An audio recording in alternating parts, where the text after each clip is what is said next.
General Zia کے دور میں سعودی عرب میں 1979 میں ایسا واقعہ پیش آیا جس نے اسلامی دنیا کو ہلا کر رکھ دیا۔ ہوا کچھ یوں کہ نومبر میں 500 کے قریب مسلح افراد نے خانہ کعبہ پر قبضہ کر لیا۔ سعودی فوجی دستوں نے خانہ کعبہ کو بازیاب کروانے کی بے حد کوشش کی لیکن ناکام رہے۔ اس کوشش میں بھاری جانی نقصان بھی ہوا۔ مجبوراً سعودی حکومت نے فرانس اور پاکستان سے مدد کی درخواست کی۔ ایس جی کمانڈوز کو پاکستان نے خانہ کعبہ کی حفاظت کے لیے بھیج دیا۔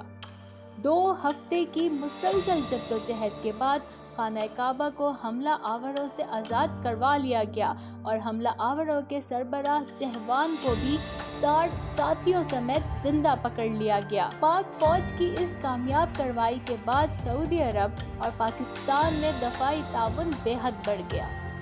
دوسری طرف مسلم دنیا میں ضیاء الحق کو ایک ہیرو کی طرح دیکھا جانے لگا۔ آج بھی اسلامی دنیا میں پاک فوج کو مقدس مقامات کی حفاظت کرنے والی فوج کے طور پر دیکھا جاتا ہے۔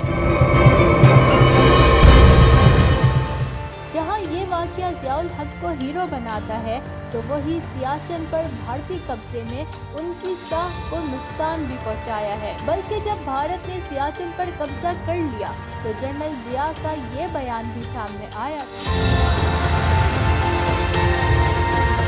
جنرل ضیاء الحق سیاچن کو بھارت سے واپس تو نہ لے سکے، البتہ انہوں نے بعد میں بھارت کو ایٹمی جنگ کی دھمکی دے کر دونوں ملکوں کو ایک بڑی جنگ سے ضرور بچا لیا تھا۔ ہوا کچھ یوں کہ 1987 میں بھارت نے براز ٹیک کے نام سے راجستھان میں جنگی مشقیں شروع کی۔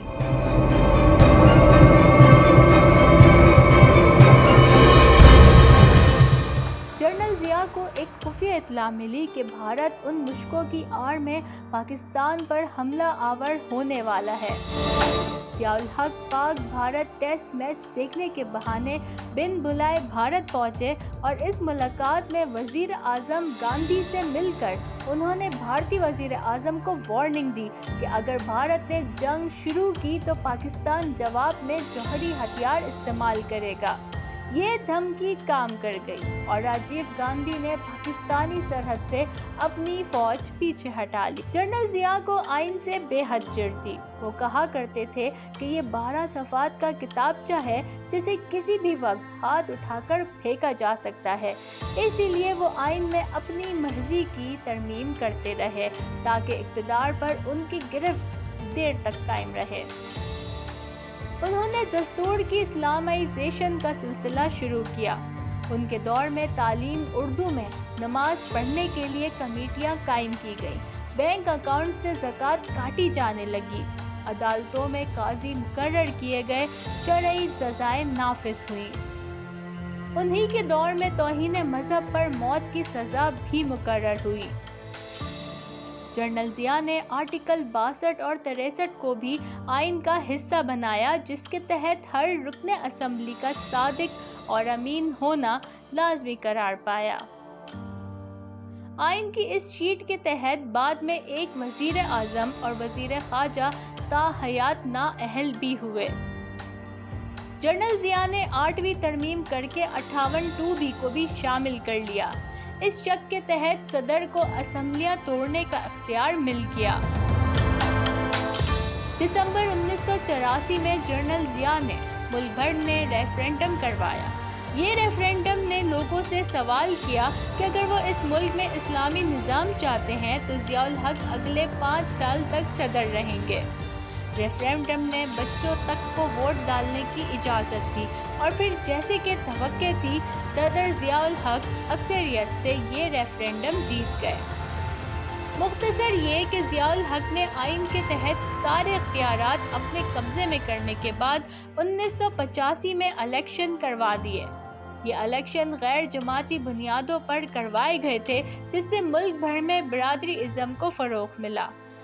الیکشن کے بعد جنرل ضیاء نے اسمبلی میں ووٹنگ کرانے کے بجائے اپنی مرضی سے محمد خان جونیجو کو وزیر اعظم بنا دیا۔ زیادہ تر اراکین اسمبلی جونیجو کو جانتے تک نہیں تھے۔ وہ ایک دوسرے سے پوچھتے تھے کہ محمد خان جونیجو کون ہے۔ ضیاء الحق کا خیال تھا کہ جونیجو ان کے دست نگر رہیں گے، لیکن ایسا نہ ہو سکا۔ جونیجو بہرحال ایک سیاستدان تھے، وہ خود کو عوام کے سامنے جواب دہ سمجھتے تھے۔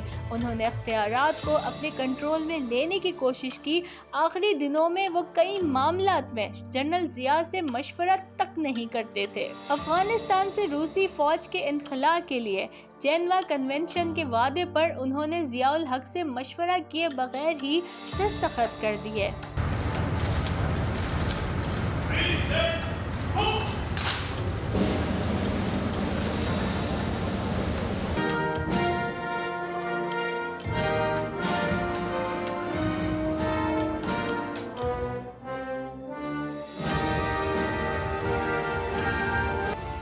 ایسا کرنے پر جونیجو کو وہی سزا ملی جو گورنر جنرل غلام محمد سے لے کر سکندر مرزا تک کے دور میں تمام وزیر اعظم کو ملتی رہی۔ جونیجو کے اقدامات کرنل ضیاء الحق کی برداشت سے باہر ہو گئے تو انہوں نے اپنی ہی آئینی ترمیم کے تحت پہلی بار 58(2) کا اختیار استعمال کیا اور جونیجو کی حکومت کو برطرف کر دیا۔ جنرل ضیاء نواز شریف کی سرپرستی کر رہے تھے، جو اس وقت پنجاب حکومت میں وزیر اعظم تھے۔ جب جونیجو کی حکومت برطرف کی گئی تو نواز شریف کو برطرف نہیں کیا گیا، بلکہ انہیں نگران وزیر اعلیٰ کے طور پر برقرار رکھا گیا۔ اس دور میں ملک کے معاشی حالات بہت بہتر تھے اور پاکستانیوں کی دنیا بھر میں عزت ہوتی تھی، جس کی ایک وجہ یہ تھی کہ روس کے مقابلے میں پاکستان فرنٹ لائن اسٹیٹ بن چکا تھا، امریکی امداد کا سلسلہ بھی جاری تھا اور اس وقت مخالف یورپی ممالک بھی پاکستان کے بے حد قریب آ چکے تھے۔ بہت بڑی تعداد میں پاکستانی بیرون ملک روزگار کمانے کے لیے گئے ہوئے تھے، جس کی وجہ سے عام لوگوں کے معاشی حالات بہتر ہوئے، تاہم ان کے مخالفین اس ترقی کو مصنوعی ترقی اور امریکی امداد کا نتیجہ قرار دیتے تھے۔